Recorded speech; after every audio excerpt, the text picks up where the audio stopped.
I've got another great haul of dollar books that I picked up at a recent warehouse sale hosted by the guys at Most Wanted Comics. Check it out.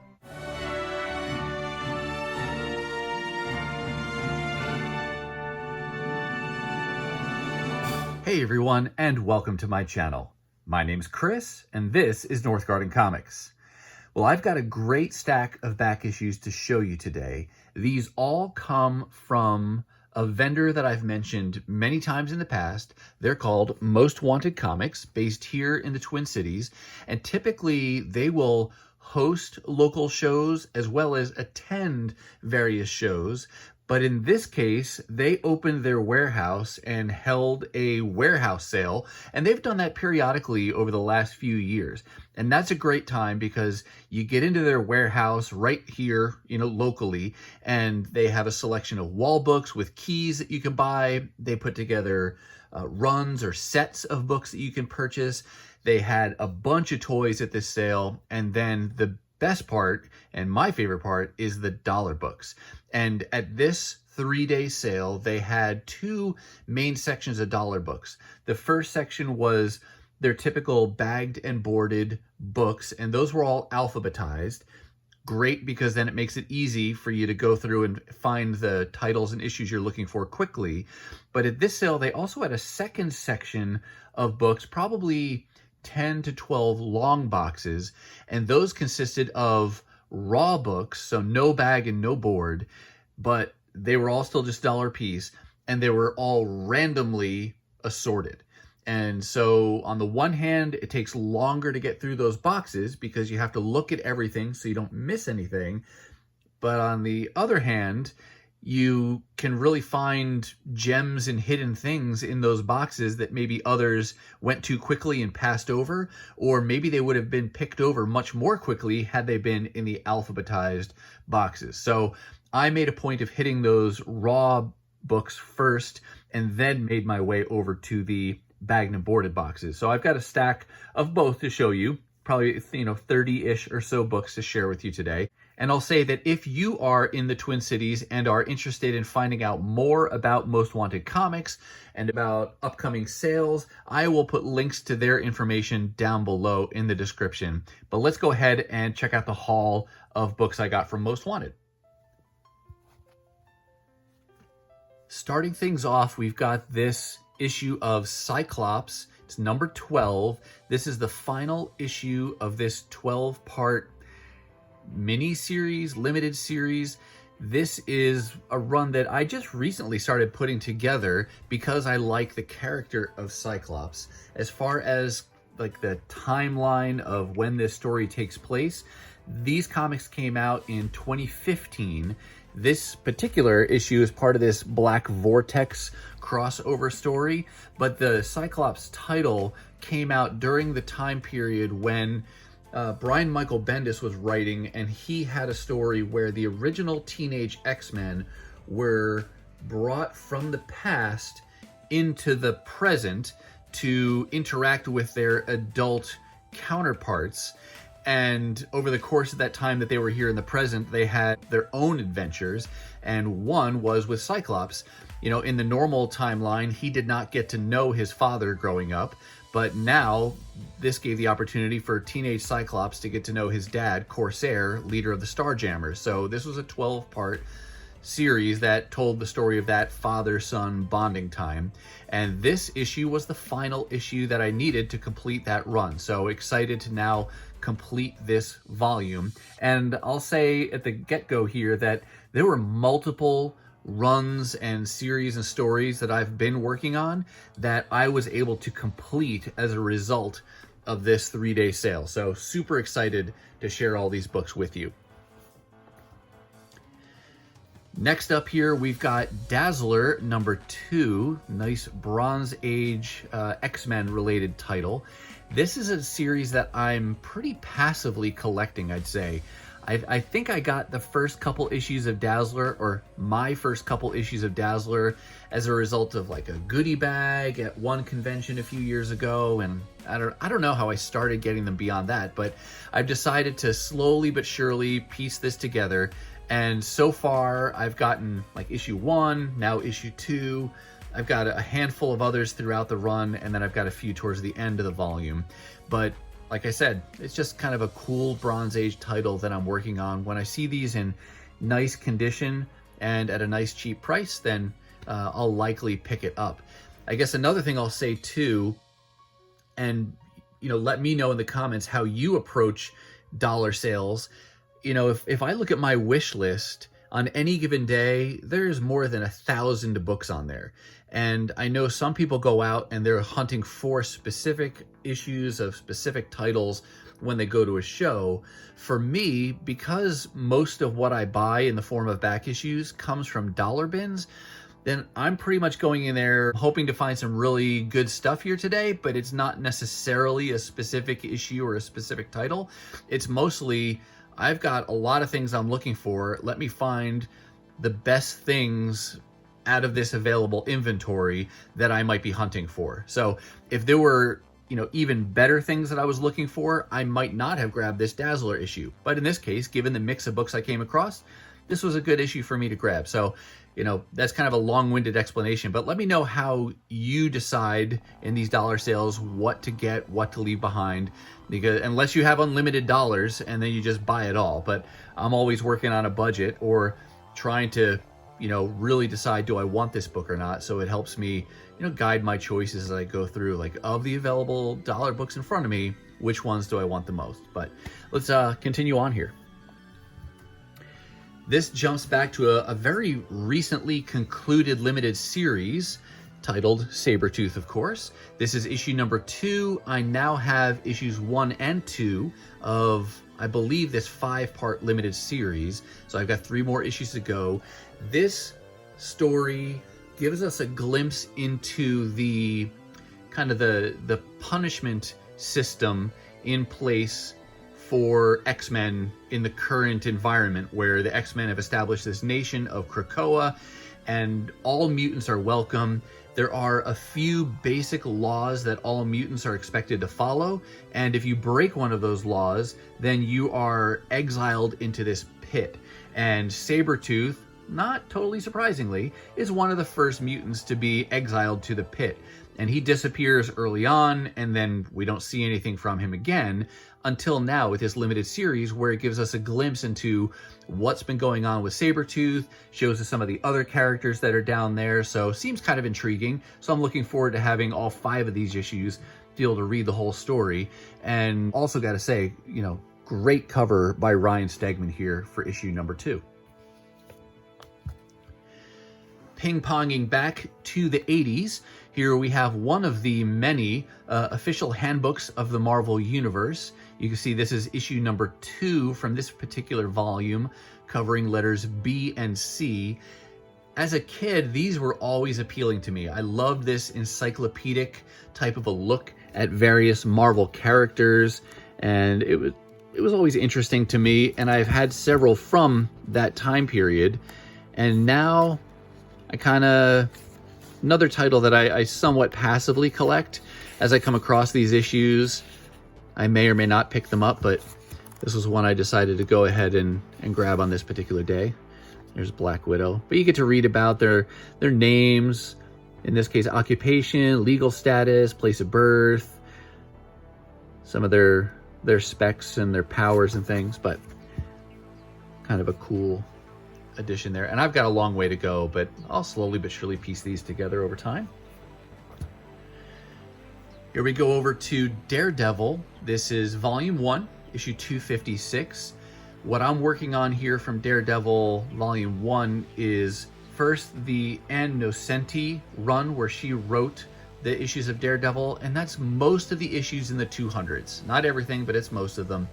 And then this issue doubles because I also would like to have the John Romita Jr. run on Daredevil, where he did the art, and that's in kind of this middle of the 200s range. I think he started at issue like 250 or 251 and then did several issues there. So I got this for 2 reasons there, both the writing and the artistic credits there. And that's kind of a nice cover with Typhoid Mary trying to drown our man without fear. keeping with the Daredevil theme, this was an unexpected find. Another benefit to these dollar sales is that you don't know what you're going to come across. And sometimes it's things you didn't even know existed. And this kind of more of a magazine style book is one example of that. It's called The Daredevil Chronicles. Came out in 1982, first printing February 82. And you can see the contents here, or if you can't, it says DD's Facts and Fancies, The Devil and Wally Wood, Frank Miller, Klaus Janson interview, and a Denny O'Neil interview. So I don't know from a marketing perspective why this launched. If it was, I don't know, was this maybe at the beginning of the not Daredevil, was this at the beginning of the Frank Miller run? I don't know, but that's a cool 2-page splash as well. Frank Miller, Klaus Janson. But anyway, when I come across fun things like this, if it's, you know, just unique enough looking in itself, or if it features a character or a team that I like, then I'm liable to pick up, you know, something like that. But if you know anything about this, let me know down below in the comments. Another interesting, fun find here. I believe this was Marvel's very first event series in the 80s. This is Marvel Superhero Contest of Champions, and they had all 3 issues. And so I decided, why not? That's just, as a comic book collector, that seemed like an interesting thing to have in my collection. And also, I had forgotten this when I picked them up, but John Romita Jr. does the art in this as well. And I'm guessing, oh no, he doesn't do the covers here. Well, this one, Hannigan is the artist on this one, and Milgram. That number 2 is John Romita Jr. And then it says, and Babyface. And issue 1 is John Romita Jr. as well. So that was fun. It's always fun when you can find a complete limited series and put it together all at once, instead of finding one issue and then having those holes to fill in down the road.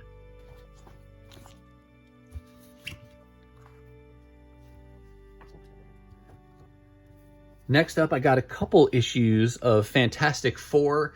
These are from volume 3 of the Fantastic Four, and more evidence of my ever-expanding desire to collect more and more Fantastic Four.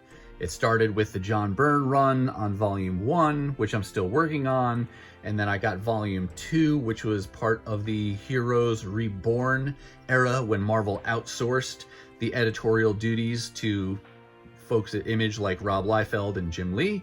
And then volume 3 comes back with this volume here. At this point, Chris Claremont was writing and Salvador LaRocca was doing the pencils, but it's just the latest volume that I'm trying to piece together. So Fantastic Four books, unless it's a key, you can generally find a lot of these more modern books relatively inexpensively. So fun to pick those up and piece that together as I can over time.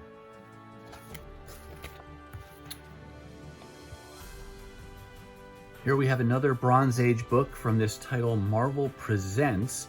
This is issue 10, and I think this is a minor key of the origin of Starhawk, but I recognize these characters as Guardians of the Galaxy, obviously from the title, but the characters as well. This team of the Guardians had an ongoing title that started in like 1990, and that's where I was first introduced to the Guardians of the Galaxy. So when I saw this book, this is another one that I wasn't looking for, but the cover looked cool. It's a nice Bronze Age book, and it was a team that I enjoyed when I was collecting in the early days, so I figured I would grab that.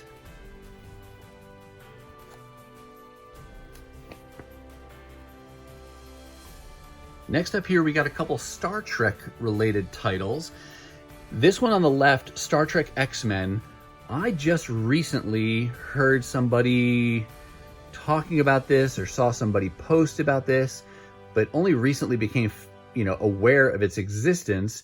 And then look at that, I go to a dollar sale and there it is. This is a nice mashup of 2 franchises that I'm a big fan of. Star Trek, this is the original series cast, and then the 90s style X-Men there. And is this from the 90s? Yeah, 1996. But pretty interesting too. It's got some good artists working on this. You got writer Scott Lobdell, and then pencils Mark Silvestri, Billy Tan, Anthony Wynn, David Finch. So there's some, very recognizable names that worked on this. And I thought that seems like a fun little team up. So I went ahead and grabbed that. Some nice looking art there. Pinup gallery. Beast and Spock. That'd be an interesting conversation to watch or listen to. So that was fun. And then this one on the right is Star Trek Voyager #1. And I just grabbed that because my wife and I both are big Star Trek fans. We were watching Next Generation back in the 90s when it was syndicated, and we'd watch like 2 episodes a night because it was on at 11 and then midnight. And then recently we got back into it and rewatched the whole Next Generation series. And then we moved on and watched Deep Space Nine. And then recently we just finished the Star Trek Voyager series. So I thought, why not pick up issue #1? Because that's just a fun little memento there.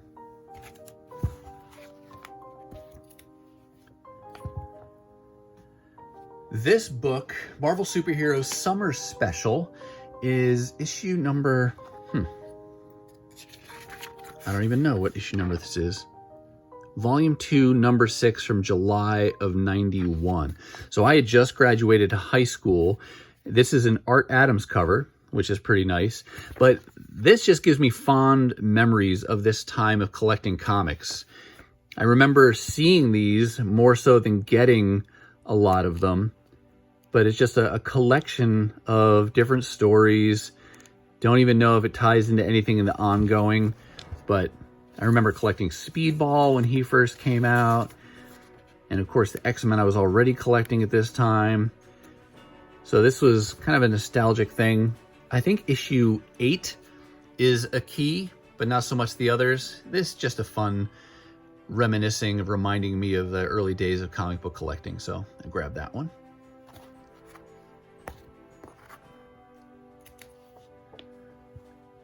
These next 3 issues come from an ongoing series that I've never really looked at before. This is Elektra from '96, her first ongoing series. Mike Deodato Jr. doing the pencils on this. And I thought that was a pretty cool find as well. They had more issues than this, but I only grabbed these 3, didn't want to go crazy. Again, because, I make my stack of books and then I whittle it down to something that I feel is reasonable. And this series ran for 19 issues, I think. And I picked up #1 because it's a cool cover and it's #1. I picked up #2 because I feel like they don't get enough loving. And I like to pick up #2 issues from a series as well. The other one I like is final issues of a volume, and you'll get a good example of that in a little bit here. But in this case, I picked up issue 9 as a 3rd issue, and I got this completely for the cover art. It's a great cover to begin with, but those Twin Towers are gorgeous. And having grown up in New Jersey, the Twin Towers were such an iconic marker of the New York skyline. Every time we go over the Raritan Bridge, you'd look off to the right as you were heading north and you could see the New York skyline and those Twin Towers would pop up. So I thought that was a nice remembrance to have a cover with the Twin Towers featured. So I picked up issue 9.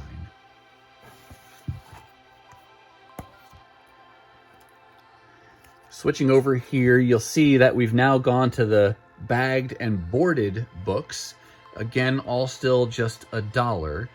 These 2 issues enabled me to complete another limited series. This was a 4-part limited series featuring the character of Chamber.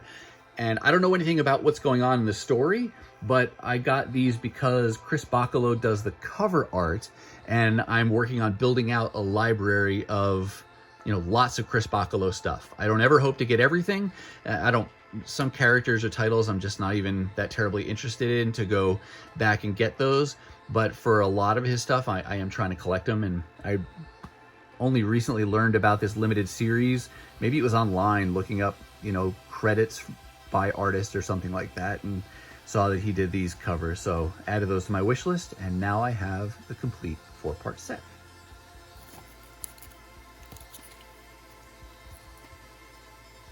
Here's that final issue of a volume that you heard me mention before. This is from Alpha Flight Volume 1.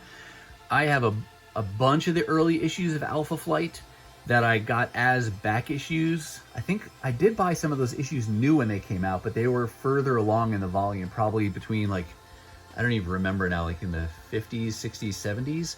Whatever was in the late 80s, early 90s. That's when I was really collecting a lot of different titles and not, narrowing down my my focus at all. I was just kind of looking at anything that looked cool to me, I was buying. So Alpha Flight was one of those things at the time.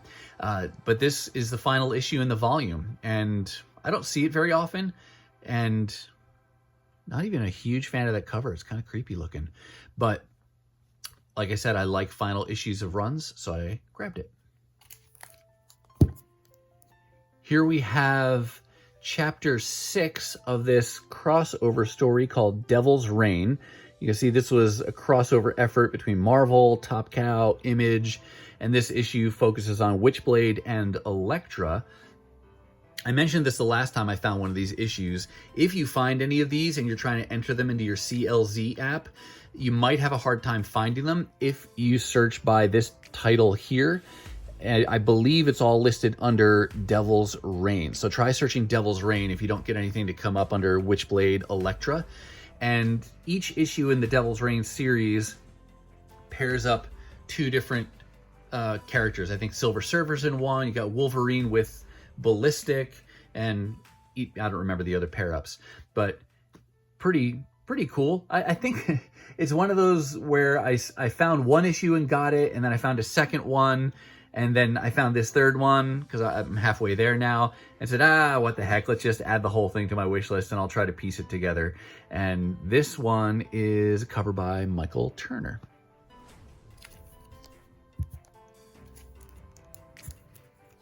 All right, next couple of issues here are helping me in my desire to collect the Walt Simonson era of Thor, Volume 1.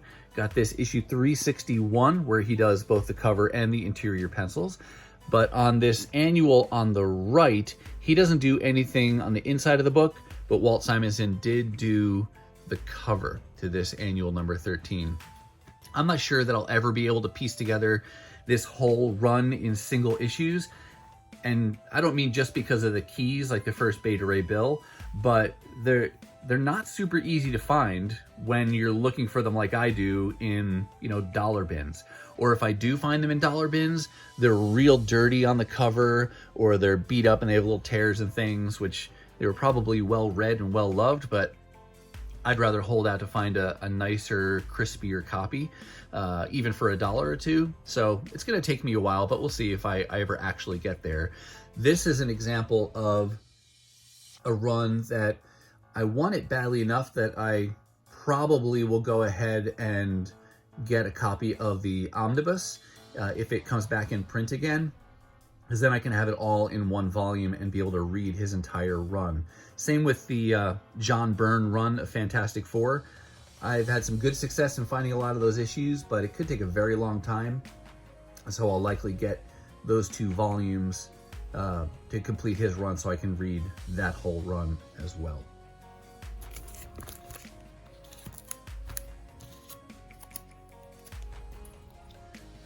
Here we have an issue of Detective Comics. What number is this? 582. And it may seem random. I'm not collecting a lot of Detective Comics, but I do like Norm Brayfogel's art on this title. And this issue represents the start of his artistic run on Detective Comics. I haven't committed yet to saying I'm going to get all of his run on Detective, but I figured why not dip my toe in? I'll get the first issue of his run, and then I can see how far I want to go after that. I do have a smattering of things here and there that I've picked up over the years, but nothing where I could say I've put a real concerted effort into it, but we'll see. We'll take it one issue at a time for now and see if I get more and more interested in pursuing that further. Look at that, we got another Dazzler issue here. Going to the other end of her volume, issue number 39 out of 42. This was another one that I figured, what the heck, they have another Dazzler, it's in good shape, I'll go ahead and grab it. And I don't think I said that this way earlier, but it does seem to be a volume that's becoming one where I'm kind of collecting it like bookends and working my way towards the middle, because I have issue 1 and 2 and a couple other early ones, and now I have, I think, like 38, 39, 40, 41, 42, so the completion of the run, and then a smattering of things in the middle. One of the ones I know I have is it's issue 30 something, I think, where it's an kind of an homage to Michael Jackson's Thriller, where they kind of that zombified look, which is just a cool looking cover, which I think is a Bill Sienkiewicz cover, if I remember correctly. But again, one more issue towards that 42 issue run in Dazzler. And what I really like about this one, I don't know who this character is, but I like the colors and I like the costume on that character. This was another great find for me, another run that I was able to complete as a result of this sale. I have been working on the Brian Michael Bendis run of Daredevil Volume 2, which I believe ran from around issue 16 to issue 80 something, somewhere like 82, 83, 84, somewhere in that range. He did all the writing, and I've been able to piece that whole thing together basically in dollar bins. And this issue is the one that's been eluding me for months now, and finally I found it. I can't tell you, I can't tell you. There have been so many sales I've gone to where there's a whole run of Daredevil Volume 2, and I'll see every issue in consecutive order until you get to 35, and then it skips this one, it goes to 36. So I don't think there's anything key about it, but it is always missing, it seems, in the sales I've attended, until finally today at this sale they had issue 35. And I love the cover as well. That's great. Spider-Man in the shadow back there, he's got his hand on Daredevil's shoulder. And I like those two characters when they meet up. I don't want to say team up, because they don't always team up. Sometimes they're disagreeing, but I'm looking forward to now being able to read that volume in its entirety.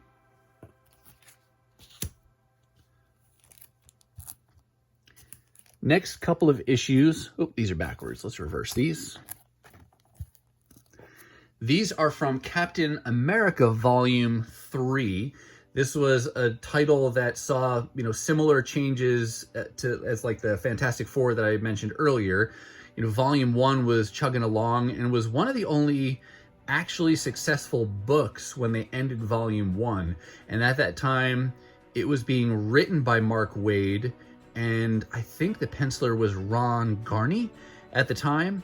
And from what I've read, that was not a happy time when Marvel decided to outsource that book to Image. But Volume 2 came in, and Rob Liefeld took over on that one. But when then Volume 3 came back, and it was back in the House of Ideas at Marvel, Mark Waid took over from the beginning, and Ron Garney was doing pencils at the beginning. So they I don't know if they continued their story, but they continued the kind of creative control there at the beginning of Volume 3. And then the artistic talent switched over to Kubert. Is this Andy or Adam? I always get these two guys confused. Andy Kubert. So he's doing the art there. And I was originally just going for the Waid Garney part of this run, but I like Kubert's art so much that I'm continuing now to get his stuff. And I think that goes into the 20s somewhere. And then I think it even goes over to like where Dan Jurgens was writing it at least. Or did he draw it too? I don't recall. But for now, I'm going to go into the 20s with the Waid Kubert stuff. For this particular haul, that cover is the winner right there. That's a fantastic Red Skull cover.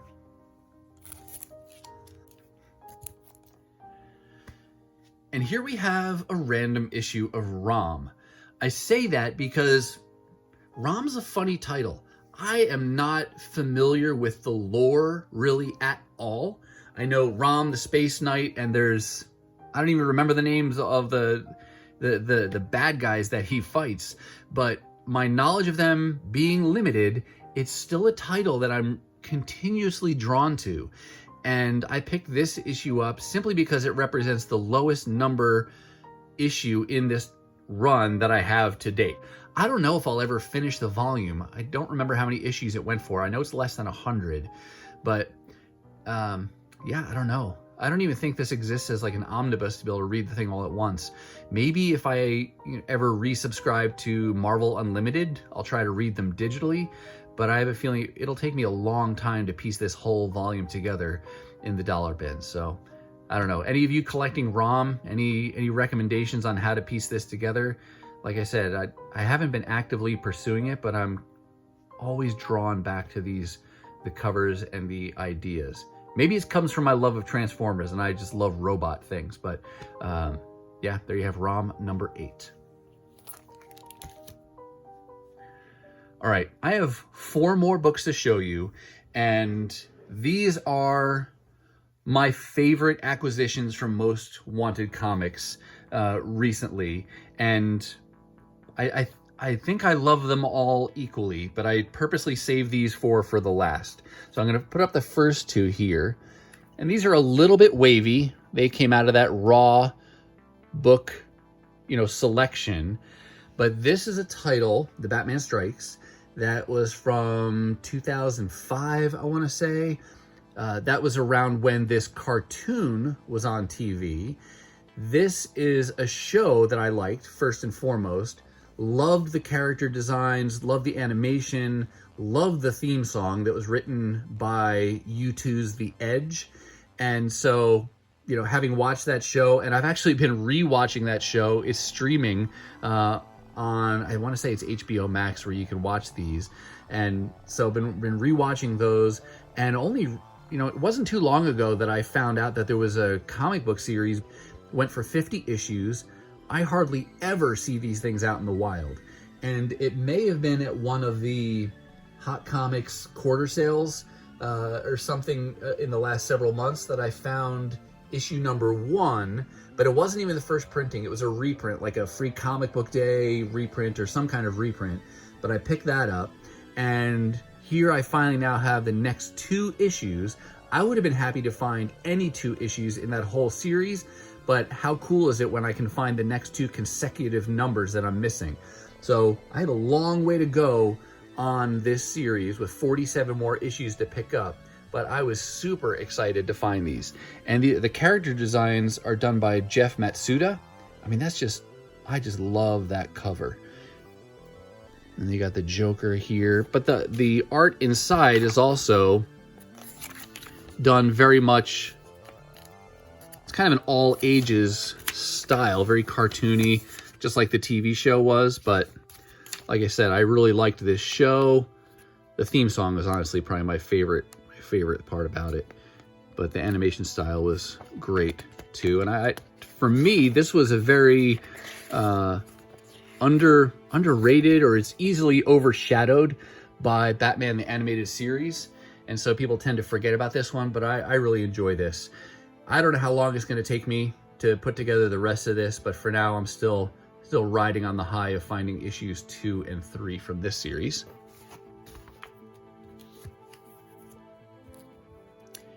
Here we've got an issue of New Mutants. This is from volume 2. This is issue number 5, and this one also represents the completion of the volume for me. So I now have the full 13 issue volume.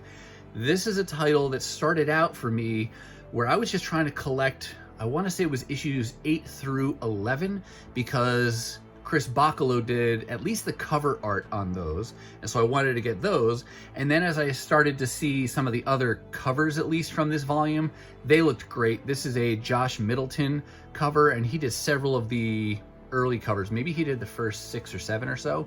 I don't know who does, Where does the interior pencils, but I figured it's only a 13 issue volume. I love the X-Men, and the New Mutants are a great team as well. So it didn't take a lot of convincing to just try to get the whole 13 issue volume, but super pumped to have this issue, because this is another one that when I go hunting in the bins, I find lots of issues from this volume, but they never have issue 5. And it is a minor key, somebody's first appearance, Elixir or somebody like that. But I'm mostly interested in it because of like the reasons I said, the title, the team of the X-Men, and then the cover art's great. And now I have the completionist in me is satisfied as well, because now I have the full volume. So very happy to add that to my collection and complete that run. One more book, the final book to share with you. I almost want to say it's my favorite find, but it's equal with at least these last, grouping of 4 books that I've been showing you. This is Battle Chasers #9, a volume from Image that ran from like the late 90s to the early 2000s. From what I understand, there were lots of delays in these issues coming out, but when you're collecting them as back issues, they're all out there, so you don't have to worry about the release delays. But this is the final issue in this volume of Battle Chasers. This was created by Joe Madureira, and I absolutely loved his style back in the 90s and the work he did on the X-Men. And so when I started finding these, I figured, hey, it's a 9-issue volume. He drew it, he wrote it. Sure, I'm going to try to collect it. And now I've been able to piece the entire volume together. It's 9 issues, and there was like a prelude issue. But the last thing I read was that at some point, he is planning to continue the story. I'm guessing that means, or finish the story. I don't know if this leaves on a cliffhanger or leaves open-ended. I haven't read it yet, but now I can. And I'm hoping that if he's going to complete that'll happen sometime soon here. I thought it was supposed to come out later this year, that there'd be issues like 10, 11, and 12. And I don't know what's going to happen to the value of these when that happens, if the demand for these will spike. And so I was really hoping I could find this full volume before, they became hot or something, and then they were priced out of my range of, the $1 to $2 range. But very, very happy to have found this issue #9, and that's a great way to end this haul. So like you heard me say in the beginning, lots of fun books. It was a great sale that Most Wanted Comics hosted, and I'm super happy because there were several volumes, runs, and series that I was able to complete. Thanks once again to the great guys and great sale over at Most Wanted Comics. All right, that's going to do it for me, and that's going to wrap up this dollar haul of books that I picked up at the recent warehouse sale hosted by Most Wanted Comics. But what about you? What have you been finding on your own comic book adventures? Are there any runs or titles or series that you've been able to complete recently? Let me know down below. Now, if you're not quite ready for the YouTube fun to stop, I have hand-selected a couple videos here for you to check out. As always, thank you so much for watching, and I'll see you next time.